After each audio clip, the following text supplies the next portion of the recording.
Maman a hurlé de toutes ses forces. Si tu ne t'excuses pas immédiatement auprès de ton frère, tu sors de chez moi. Papa a détourné le regard, silencieux, et a acquiescé. Je l'ai fixé droit dans les yeux et j'ai dit « Compris ». Cette nuit-là, je suis parti, et ce qui s'est passé ensuite les a anéantis. Bienvenue sur Reddit. Je m'appelle Everly Sage, j'ai 23 ans, et je filme ceci depuis mon tout premier atelier de broderie, que j'ai créé de toutes pièces dans la banlieue de Seattle. Il y a 6 ans, je suis parti avec un sac et $4000 économisés grâce à des petits boulots. Aujourd'hui, je possède 3 maisons et je vis la vie dont j'ai toujours rêvé, tandis que la famille qui m'a mise à la porte survit difficilement. Voici comment leur petit monde parfait s'est effondré après mon départ. Si vous voulez savoir exactement à quel point ils ont sombré et pourquoi je n'ai jamais regardé en arrière, abonnez-vous et activez les notifications. Cela aide vraiment la chaîne à se développer et me permet de continuer à partager ces histoires. Merci. Permettez-moi de vous ramener 6 ans en arrière, à cette nuit qui a tout changé.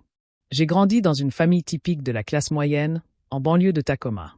Ma mère, Pamela, était comptable dans une entreprise de logistique du centre-ville, ce qui signifiait qu'elle contrôlait chaque dollar entrant et sortant. Mon père, Richard, vendait de l'électroménager dans un supermarché et gagnait moins de la moitié de son salaire. Il n'a donc jamais remis en question les décisions financières de la famille. Dès la naissance de mon petit frère Grayson, 2 ans après moi, il est devenu le centre de l'univers. S'il pointait quelque chose du doigt dans un magasin, il était dans le caddie avant même d'avoir fini sa phrase.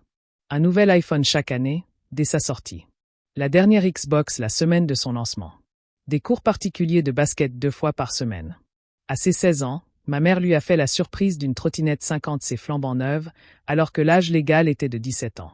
Elle a simplement payé l'amende et l'affaire a été close. Quant à moi, mon argent de poche a été supprimé dès mes 13 ans. Ma mère disait que j'étais assez grande pour me débrouiller seule. Mes vêtements venaient de friperies ou étaient des héritages de cousins que je connaissais à peine. Je payais ma carte prépayée depuis la 4e en gardant les enfants des voisins le week-end. Si je demandais $20 pour une sortie, la réponse était toujours la même. Tu vois ce que je veux dire, Everly. Ce traitement inégal était aberrant. Grayson pouvait inviter ses amis quand il voulait, sans poser de questions. Mes amis, eux, devaient demander la permission 3 jours à l'avance, et seulement si Grayson n'avait pas déjà prévu quelque chose. Sa chambre était interdite à tout le monde, même à moi. Ma colocataire entrait quand ça lui chantait, fouillait dans mes tiroirs et jetait tout ce qu'elle jugeait indigne de moi. Grayson rentrait souvent en retard. Maman l'attendait à l'étage avec des encas. Une fois, je suis rentré 10 minutes en retard et j'ai été assigné à résidence pendant 1 mois. Papa n'intervenait jamais. Il haussait simplement les épaules et disait « Ta mère gère l'argent. Moi, je m'occupe du jardin. » Il avait une peur bleue de ses colères et encore plus peur de perdre le confort que lui offrait son salaire. Alors il s'est tu, et j'ai vite compris que parler ne faisait qu'empirer les choses. À 15 ans, j'en avais assez de réclamer justice. J'ai commencé à chercher une vraie solution. C'est là que j'ai découvert la petite boutique de broderie de ma tante Meredith, à 20 minutes de chez moi. Meredith est la sœur aînée de maman, la brebis galeuse de la famille, car elle ne s'est jamais mariée et a gâché sa vie à tenir ce que maman appelait une boutique de loisirs. Je suis arrivé un samedi, à la recherche d'un travail, n'importe lequel. Elle m'a jeté un coup d'œil, m'a tendu un balai et m'a dit « Commence aujourd'hui. $10 de l'heure, en liquide. » J'y allais tous les jours après l'école et tous les week-ends. Meredith m'a tout appris. Comment enfiler les machines industrielles. Comment numériser les patrons pour une broderie impeccable. Comment fixer les prix des commandes personnalisées pour gagner de l'argent au lieu d'en perdre en fil et en entoilage. En 1 mois, je faisais déjà de petits travaux toute seule, car je les apprenais vite et je ne me plaignais jamais de rester tard. Elle me payait correctement, n'a jamais perdu un centime et ne m'a jamais traité comme une enfant de trop. Un mardi tranquille, elle m'a regardé terminer une commande pour une troupe de danse de 20 personnes et m'a dit quelque chose dont je me souviens encore chaque jour. Les compétences sont la seule chose que personne ne peut te prendre. Ni ta mère, ni tes professeurs, personne. Continue de les développer. Cet atelier est devenu mon refuge. Je préférais passer 10 heures à coudre des vestes et à faire des finitions plutôt que 10 minutes à la maison à écouter ma mère se vanter des derniers exploits de Grayson en faisant comme si je n'existais pas. L'argent que je gagnais était directement déposé sur un compte séparé dont ma mère ignorait l'existence. À 17 ans, j'avais économisé plus de $4000 pour chaque dollar gagné de mes propres mains sur ces machines. Je restais concentré, je comptais les jours jusqu'à la remise des diplômes et je me disais qu'à 18 ans, je partirais pour de bon. J'étais loin de me douter que ce serait si rapide. Un jeudi soir, à 17 ans, tout a basculé. J'avais 17 ans, J'étais en terminale, enfermé dans ma chambre, travaillant d'arrache-pied sur le projet qui allait déterminer mes demandes de bourse. Ce n'était pas un simple devoir.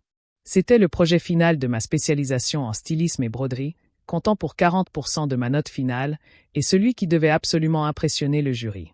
J'avais dépensé $300, économisé pendant 6 mois, pour 1 mètre de soie du pion italienne ivoire, et $80 supplémentaires pour les fils teints sur mesure et le nœud en chaîne que j'avais fabriqué moi-même. Le modèle était un voile de mariée aux bordures en dentelle numérisée complexe, dont la réalisation m'avait pris plus de 30 heures. La date limite était fixée au lundi matin, en début de cours. La maison était exceptionnellement calme.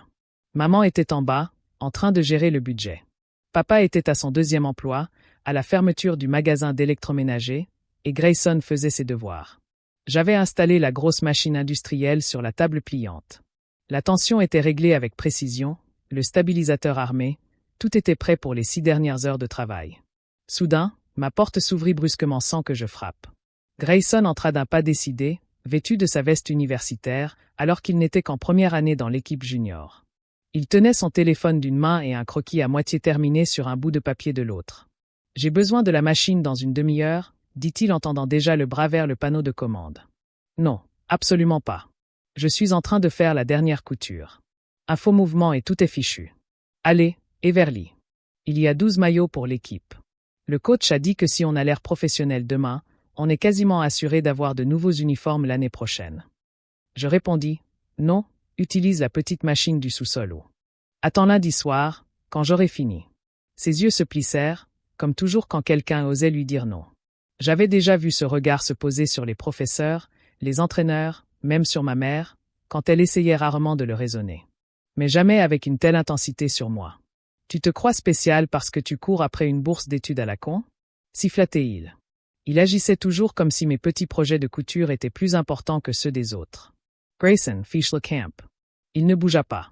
Au lieu de cela, il prit mes ciseaux à broder en titane, ceux que j'avais achetés avec 3 mois de pourboire, et coupa d'un seul coup violent la soie. 1 fois, 2 fois, 3 longues entailles, réduisant le fil en lambeaux. Les fils claquaient comme des coups de feu. Avant que je puisse bouger, il saisit le cadre en chaîne à 2 mains et le jeta contre le coin de la table en métal. Le bois craqua bruyamment. L'anneau se brisa, toute la pièce s'effondra en un tas de ferraille. Jamie Jatai en avant. Tu es fou. Il n'en avait pas fini. Il me poussa violemment, les 2 paumes plaquées contre ma poitrine. Je fus projeté en arrière, mes hanches heurtant le bord tranchant de la table de découpe. Une douleur fulgurante me traversa le flanc, si vive que j'en voyais des étoiles. La soie déchirée flotta sur le tapis comme un corps inerte. Des pas résonnèrent dans l'escalier. Grayson hurlait déjà à plein poumon. De fausses larmes coulaient sur son visage. Lila Grayson était juste derrière elle, me tenant le poignet comme si je le lui avais cassé. « Qu'est-ce que tu as fait à ton frère » hurla-t-elle avant même que je puisse respirer. « Regarde ce qu'il a fait. » Je désignai la soie déchirée, le cadre brisé, les ciseaux encore dans sa main. Ça m'a coûté $300 et 6 semaines de travail. Je me fiche de ce qu'il a fait. Tu ne le touches jamais. C'est lui qui m'a poussé en premier. Il a tout gâché. Maman s'est approchée si près que je sentais son souffle. Excuse-toi auprès de ton frère, maintenant, ou sors de chez moi. Papa apparut dans le couloir derrière eux, toujours en chemise de travail, les yeux rivés sur le tapis et les mains enfouies dans ses poches. Pas un mot. Je contemplais les ruines de mon projet éparpillées sur le sol. Je regardais Grayson, un sourire narquois aux lèvres à travers ses larmes de crocodile. Je regardais maman, tremblante de colère pour lui. Je regardais papa et refusais même de lever les yeux. Quelque chose en moi s'était éteint, comme un interrupteur définitivement éteint. J'ai croisé le regard de ma mère, sa voix était plate et calme. « Comprends. » Je me suis retourné, je suis rentré dans ma chambre et j'ai fermé la porte. Ce soir-là, j'ai fait mon sac de voyage. Au moment où j'ai claqué la porte, quand ma mère a hurlé, un déclic s'est produit en moi. Plus de rage, plus de larmes, juste une lucidité glaciale. J'ai sorti mon plus grand sac de voyage de sous le lit et j'ai commencé à le remplir rapidement. Cette jean, 18 à capuche et t-shirt, 2 semaines de sous-vêtements et de chaussettes, la seule paire de bottes sans trous, le chargeur de mon MacBook, le disque dur externe avec tous les fichiers de conception que j'avais créés depuis ma première année de lycée. Mon acte de naissance, mon numéro de sécurité sociale, l'épaisse enveloppe que j'avais cachée dans une fente que j'avais découpée dans le sommier 2 ans plus tôt. $4200 dans les années entre 20 et 50. Depuis mes 15 ans, je m'occupais d'une commande spéciale à la fois. J'ai laissé sur place les photos de famille, l'ours en peluche de mon enfance, les cassettes qui m'avaient permis d'être sélectionné pour le gala de danse auquel ma mère n'avait jamais assisté. J'ai laissé les annuaires scolaires, les bijoux bon marché, tout ce qui aurait pu servir de moyen de chantage affectif plus tard. Si ça ne me permettait pas de survivre ou de gagner de l'argent, ça restait là. 32 minutes après être rentré dans ma chambre, c'était fini. J'ai fermé mon sac de sport, passé mon sac à dos sur une épaule et descendu les escaliers comme si j'allais simplement chercher un verre d'eau. La cuisine était vide, la lumière du plafond était vive. J'ai attrapé un stylo et, au dos d'une enveloppe de factures trouvée dans la pile de publicité, il y avait 4 mots en lettres capitales. Je suis parti. Ne me cherchez pas. Je l'ai posé bien en évidence au milieu de la table où ma mère posait son café tous les matins à 6h15 précises. Les clés de ma Toyota Corolla de 2004 étaient accrochées au crochet près de la porte. Le jour de mes 16 ans, papa avait fait établir l'acte de propriété à mon nom, car cela me permettait d'économiser $200 sur mon assurance. Je me suis éclipsé par la porte d'entrée à 2h03, je l'ai refermée jusqu'au clic discret de la serrure, puis j'ai rejoint la voiture sans me retourner. L'air nocturne était si froid qu'il me brûlait les poumons. J'ai jeté mon sac de voyage et mon sac à dos sur la banquette arrière, je me suis installé au volant et j'ai tourné la clé. Le moteur a toussé une fois, puis a accéléré. Pour la première fois de ma vie, la maison m'a paru petite dans le rétroviseur. J'ai démarré, phares éteints, jusqu'à atteindre la route principale. 2 heures de route vers le nord sur I5, quasiment sans circulation, régulateur de vitesse bloqué à 105 km/h. La musique était coupée. Les fenêtres étaient entr'ouvertes de 5 cm, et le froid me maintenait en alerte. Les bornes kilométriques se brouillaient. Chaque kilomètre me semblait une éternité. La maison de Meredith se trouvait dans une rue tranquille d'Olympia. Une petite maison de style craftsman bleu, avec la lumière du porche toujours allumée, car ses horaires étaient très irréguliers. Je me suis garé dans son allée à 4h11, j'ai coupé le moteur et je suis resté assise là une bonne minute, les mains crispées sur le volant, les jointures blanches. Puis j'ai pris mes sacs et je suis monté à l'étage. J'ai frappé une fois. La porte s'est ouverte presque aussitôt. Meredith se tenait là, vêtue d'un peignoir clair, les cheveux relevés au crayon, les yeux plissés par la lumière du porche. Elle m'a jeté un coup d'œil, a regardé le sac de voyage, le sac à dos, l'heure sur l'horloge à l'intérieur, puis s'est écartée. La chambre à l'étage est encore vide, a-t-elle dit d'une voix rauque de sommeil. Tu as une mine affreuse. Le café est prêt dans 5 minutes. Elle ne m'a pas demandé pourquoi j'étais sur son perron à 4h du matin avec toutes mes affaires. Elle a simplement refermé la porte derrière moi et s'est dirigée vers la cuisine. La première semaine, je me suis blotti sur le canapé du salon car la chambre à l'étage était encore à moitié pleine de cartons de déménagement datant de 2 ans. J'étais à l'atelier tous les matins à 7h30, à faire tourner les machines, à ranger les câbles, à prendre les commandes de dernière minute, bref, à faire tout ce qu'il y avait à faire. Meredith me payait en liquide pour chaque heure travaillée à la fin de la journée. Sans aucune charité, sans poser de questions. Les soirs où je remplissais les formulaires pour intégrer le programme pour seniors indépendants du district, elle s'est portée volontaire comme tutrice temporaire sans sourciller et m'a même conduite au bureau du lycée. Elle m'attendait sur le parking pendant que je remplissais les papiers. Au bout de 8 jours, les ressorts du canapé me brûlaient. Alors, on a traîné les cartons jusqu'au garage ensemble. Elle m'a donné des draps propres, un double des clés, et c'était tout. J'avais une chambre avec une porte qui fermait à clé et une fenêtre donnant sur les érables du jardin. Je me suis fait discret, j'ai terminé mes cours en ligne et je vivais au rythme des machines. Pour la première fois de ma vie, personne ne m'attendait à la maison pour me punir d'exister. 8 mois plus tard, ils sont enfin arrivés. 8 mois plus tard, ils sont enfin arrivés. J'étais dans l'arrière-boutique, en train de finaliser une commande express de 40 vestes personnalisées pour une équipe de danse, quand la sonnette a retenti si fort que les portants métalliques ont tremblé. Tante Meredith était dehors, en train d'essayer une robe de mariée. J'ai donc posé la dernière veste sur la planche à repasser, essuyé les peluches de mes mains et suis sorti accueillir la personne qui venait d'entrer. Maman, papa et Grayson se tenaient juste à l'entrée, comme s'ils organisaient une intervention. Maman avait les bras si croisés que ses jointures étaient blanches. Papa fixate le plancher. Grayson était appuyé contre le comptoir, les yeux rivés sur son téléphone, arborant le même demi-sourire qu'il avait le soir où il avait ruiné mon projet. Maman m'a vu la première. Ses yeux se sont écarquillés une fraction de seconde, puis se sont plissés dans ce regard que je ne reconnaissais que trop bien. Te voilà enfin. Prends tes affaires. Tu rentres à la maison. Cette petite rébellion a assez duré. Je suis resté à 3 mètres, les bras ballants. Non, papa finit par lever les yeux, sa voix douce comme s'il parlait à un cheval effrayé. Everly ma chérie, on t'y laisse le temps de t'y calmer. On rentre juste à la maison et on discute. Tante Meredith s'avança, sortant de derrière le maître ruban assorti qu'elle portait toujours autour du cou. Elle les regarda tous les trois, puis moi une fois, avant de se planter juste devant moi, me protégeant comme un mur. « Je peux vous aider » demanda-t-elle calmement, mais avec un ton si tranchant qu'il aurait pu couper le fil. Maman essaya de l'atteindre. « Ça ne vous regarde pas, Meredith. » Tante Meredith ne bougea pas d'un pouce. « C'est mon magasin, et Everly est ma nièce et ma patronne. Si elle veut vous parler, elle vous le dira. Ou alors, vous devez partir maintenant, » renifla Grayson, assez fort pour que toute la pièce l'entende. « Tu ne peux pas la laisser ici. Elle n'a que 17 ans. J'ai eu 18 ans il y a 3 mois, ai-je rétorqué sèchement. Et je suis exactement là où je veux être. » Le visage de maman est devenu écarlate. « Après tout ce qu'on a fait pour toi, tu crois que tu peux disparaître comme ça et vivre au crochet de ta tante comme une parasite. » Tante Meredith a laissé échapper un petit rire froid. Elle gagne plus que sa part du salaire, Pamela. Elle gère cet endroit mieux que moi la plupart du temps. Et c'est encore. Papa a tante la prudence. Ma chérie, ta chambre est exactement comme tu l'as laissée. Grayson a même rangé le garage pour que tu aies de la place pour tes machines.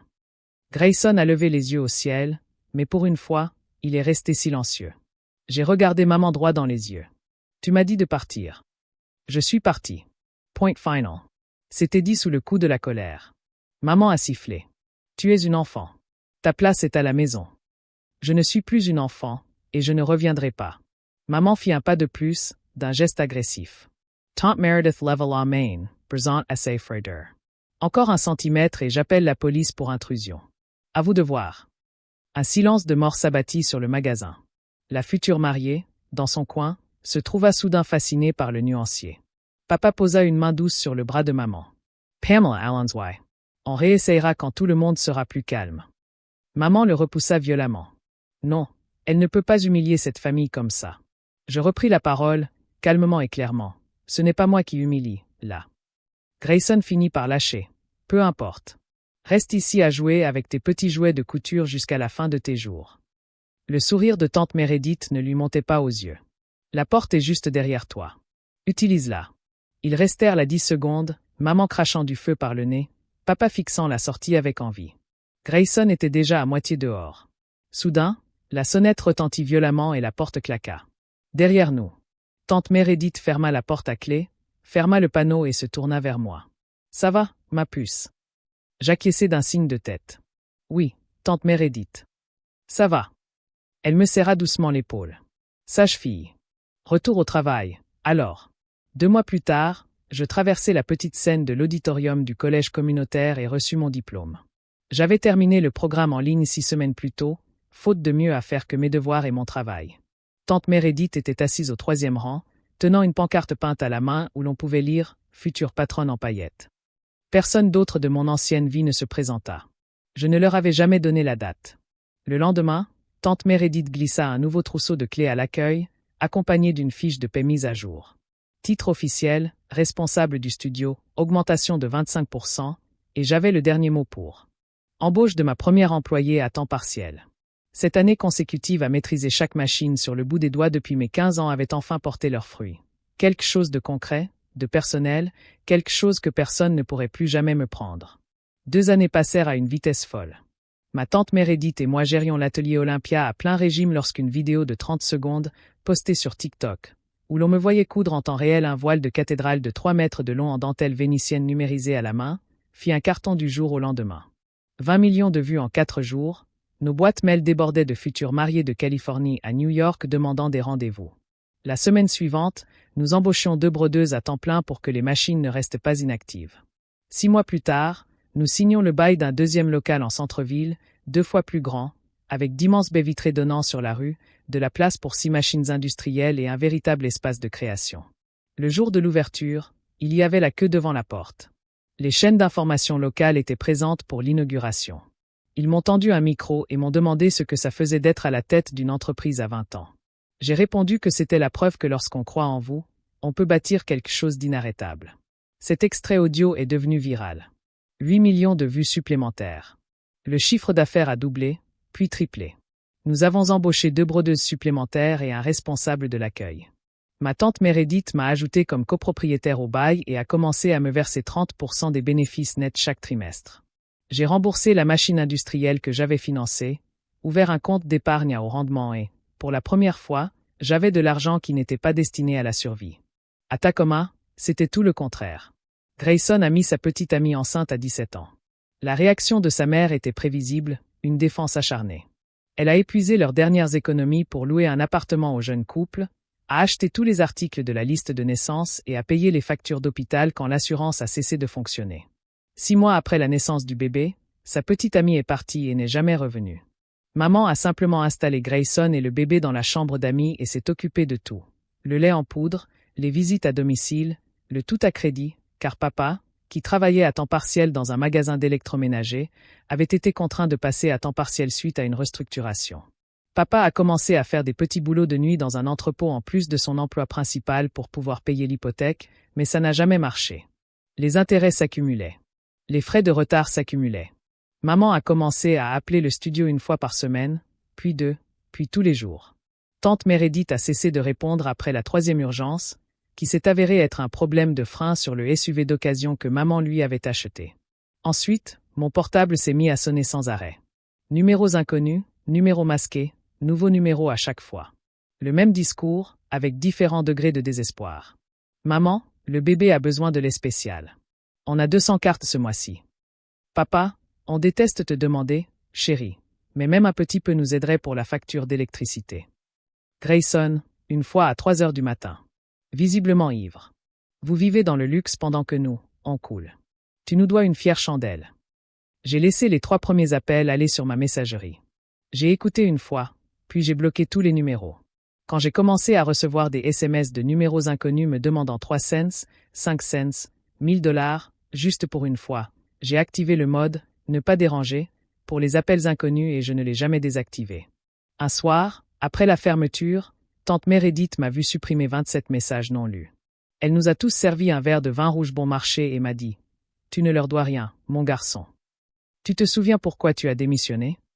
Les appels ont fini par se raréfier, puis ont cessé pendant des mois. J'ai pris ça comme une victoire. Le studio du centre-ville a fêté son premier anniversaire avec une fête de quartier dont le reportage a été diffusé aux infos du matin. Les revenus étaient si importants que tante Meredith a de nouveau augmenté ma participation et a commencé à parler d'un 3e studio avant même que j'aie 21 ans. J'en avais 20, je formais les nouvelles recrues et je créais des modèles de dentelle en édition limitée qui se vendaient en quelques minutes sur Internet. Et pour la première fois de ma vie, l'argent rentrait plus vite que je ne pouvais le dépenser de façon responsable. Puis leur maison a été saisie. À 22 ans, elle n'existait plus.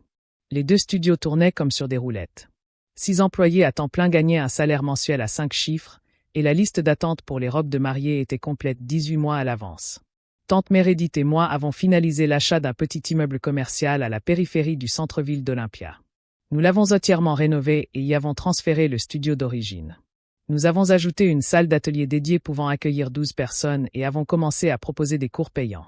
Cours du week-end. Mon nom figurait sur la liste de paie lorsque l'assurance maladie du copropriétaire a enfin été prise en charge, et nous avons acheté une camionnette avec le logo du studio des 2 côtés pour pouvoir gérer nous-mêmes les livraisons plus importantes. Au même moment, l'avis de saisie est devenu réalité. Des années de cartes de crédit à découvert, d'avances à taux d'intérêt élevés et le refus de ma mère de laisser Grayson subir les conséquences de ses actes ont fini par avoir raison d'eux. La banque a vendu la maison de Tacoma aux enchères. Ils ont déménagé toutes leurs affaires dans un motel près de LI5, une chambre exiguë avec 2 lits doubles suspendus, une plaque de cuisson et un mini-frigo qui ronronnait toute la nuit. Mon père travaillait le matin comme vendeur d'électroménager, faisait du réapprovisionnement l'après-midi et travaillait 3 nuits par semaine comme agent de sécurité. Ma mère a continué son travail de comptable à distance, a ajouté le ménage de nuit au bureau et a conduit pour 2 applications de livraison différentes quand elle ne dormait pas. Ensemble, ils nettoyaient 90 heures par semaine et ne pouvaient toujours pas couvrir le coût hebdomadaire du motel plus les paiements minimums sur 15 cartes différentes.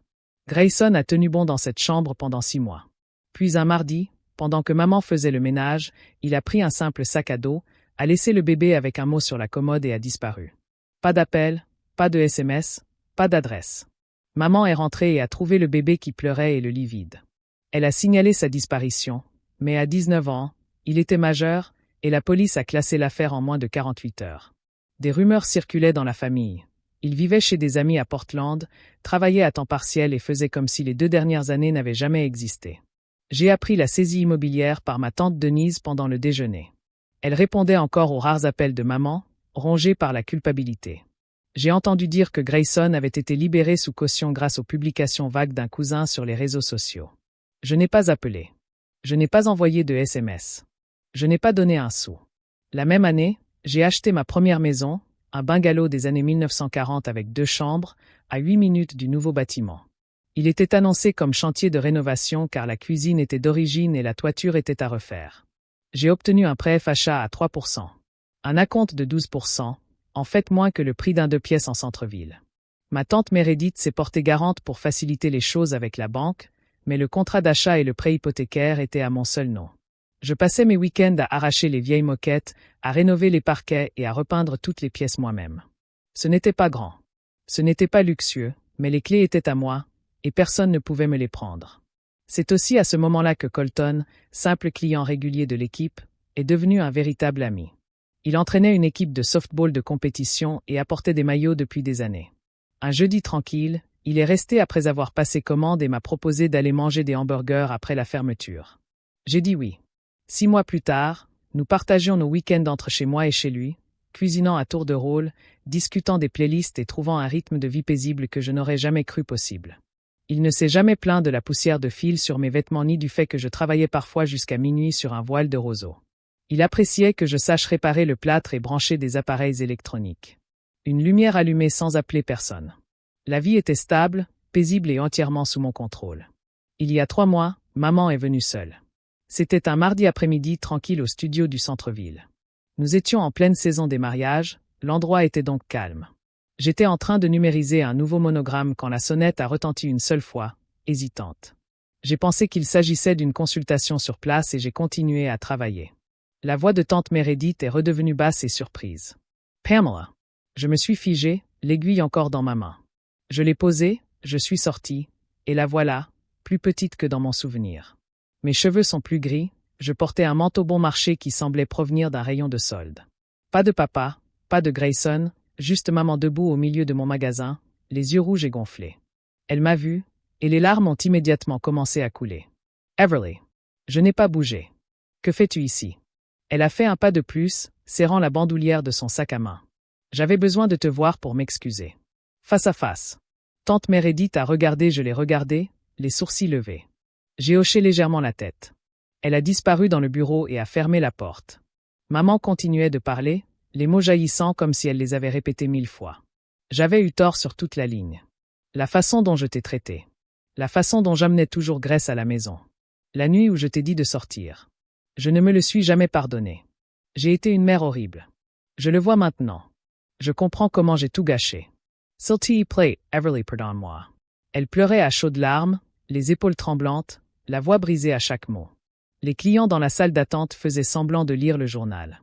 Une mariée s'est éclipsée discrètement par la porte de service. Je l'ai laissé finir. J'ai laissé chaque excuse planer dans l'air jusqu'à ce que le magasin soit complètement silencieux, hormis sa respiration irrégulière. Puis j'ai parlé calmement, bas, définitivement. J'ai entendu tes excuses. Son visage s'est illuminé d'un espoir désespéré. Mais c'est fini. Ne reviens pas. N'appelle pas. N'envoie pas de SMS. Ne te présente pas chez moi. C'est fini. L'espoir s'est éteint. Immédiatement. Sa bouche s'ouvrit et se ferma. Ouvert à nouveau. Aucun son n'est sorti. Je me suis retourné et suis retourné à mon poste. L'aiguille a continué exactement là où elle s'était arrêtée. Derrière moi, l'horloge sonna de nouveau tandis que la porte se fermait. Je n'ai jamais regardé en arrière. C'était la dernière fois que je la voyais. Certaines personnes attendent toute leur vie des excuses qui arrangent tout. J'ai arrêté d'attendre le soir où je suis parti à 17h. Quand ces mots sont finalement arrivés, je n'en avais plus besoin. Ils n'ont pas réparé le passé. De återuppbyggde inte magiskt förtroende. De bevisade bara hur sena de var. En ursäkt du anser behöver bara oväsen. Il a déjà commencé à se rapprocher du crâne avant de creuser la scène. C'est là que ça se passe. Siesta cirka ögonblicket du väljer din frid framför deras komfort. Il s'agit d'un aperçu de la salope de l'homme qui est en train de creuser des plats d'Ira et dit tu vu. Jag är 23. Jag äger 3 blomstrande studior. Jag har ett hus med mitt namn på köpeskillingen. J'ai parlé à Colton d'un peu plus tard. J'ai hâte que Meredith som visad mig richtig familj seru. J'ai déjà pris en charge mon respect, je prends mon lit pour moi et j'ai un cadre pour le voyage. Jag har inte mamman, papa ou Grayson était mitt liv. Et j'ai encore plusieurs choses à faire. Si vous êtes en train de le faire et de le faire monter rapidement, vous devrez creuser près du passage à creuser, puis creuser encore et encore. Est-ce que mon vendredi est votre villig bita pour de ragot canand? Liblanc est la personne qui peut être à l'aise avec des vêtements et des vêtements de bébé. Pour qu'on s'en sorte après avoir redémarré le travail, d'être bétidé un gentignals.